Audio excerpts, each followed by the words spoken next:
If you're concerned about the air quality, which right now is not so great, I have some tips for you to keep yourself safe.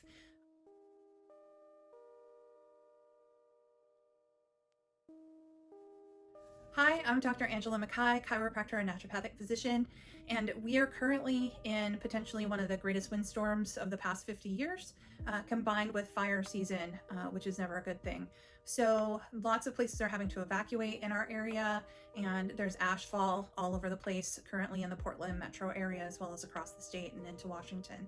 So if you're concerned about the air quality, which right now is not so great, I have some tips for you to keep yourself safe. The very first thing you want to do is avoid the situation altogether. So as much as you can, close your windows, close your doors. If you have HEPA filters, run those in the house. Try to avoid pulling in outside air if possible, and make sure that your furnace filter has been changed. Even if you're running the air conditioner, maybe you aren't thinking about the furnace filter, but the air goes through that still anyway. So make sure that your filter is changed, and you may have to change it more frequently when this storm passes. You may need to change it faster than you otherwise normally would have. If you have to go outside, make sure that you're wearing a mask. I know that it's already a pandemic, and so people are masking anyway, but even if you're not going to be around other people, I recommend that you wear a mask. Wear whatever you have to help filter out particles of ash and from the smoke. If you have an N95 or other kind of respirator mask, that might be best right now during the ashfall from the fires and the smoke. Additionally, running a humidifier in the house can be helpful. This not only helps soothe your airways, but the increase in water droplets in the air mix with particulate from the fire and help that drop out of suspension and get out of the air that you're breathing, hopefully. If you are having trouble still and are struggling and you want to take further steps past just avoiding the situation as much as possible, I recommend a supplement called N-acetylcysteine, otherwise known as NAC. And what that amino acid does is it is a precursor to something called glutathione, which is one of your body's major detoxification chemicals. So it'll help you process any toxins that have come in from inhalation.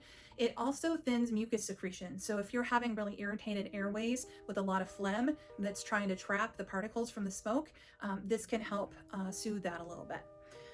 I also recommend garlic if you tolerate it. I'm allergic to garlic, unfortunately, so I can't have garlic. But it is an anti-inflammatory, and so that may be helpful, and sometimes it'd be helpful to mix with honey. Beta carotene is really important right now, so making sure that you're getting plenty of orange vegetables, carrots, pumpkin, it is that season, squash, sweet potatoes. That has a lot of components to it that help heal the respiratory tract and help you recover. I also recommend any kind of flavonoids. So elderberry is great. That season may have already passed for you, but elderberries, blackberries, blueberries, anything with a deep, rich blue or purple color is full of flavonoids, and those work as antioxidants too to help your body deal with the toxins from the smoke. And then teas. So staying hydrated is really important. Just having enough water is really important, but some teas can be particularly helpful. One is nettle tea. That can be very nourishing and soothing. Green tea is an antioxidant. That can be very helpful. Marshmallow tea. Marshmallow is an herb. It's considered a demulcent herb, and it helps coat the mucus lining, the mucous membrane in your throat, and can be very soothing if you're having irritation in the throat from the inhalation of smoke. And then ginger tea can also be very helpful. You want to mix honey with all of those. Honey acts as a cough suppressant and can help your lungs sort of chill out and relax a little bit and be less spasmodic. And it can be soothing as well for the GI tract and the airways where it comes into contact when you're drinking tea. And then including things in food, along with the garlic and the ginger, thyme can act as a mild bronchodilator. So cooking with thyme or including some thyme in your tea, maybe not so flavorful for you if you don't like those savory flavors, but can be helpful to open up the lungs. If you find that you're still struggling, then I recommend getting medical attention, and that's a really common thing that we're going to be seeing during this period, especially for people who may be having already allergies and some sensitivities. So if this isn't enough, don't hesitate to see your primary care physician and get yourself checked out. As always, stay safe and take care, and I will talk to you again soon.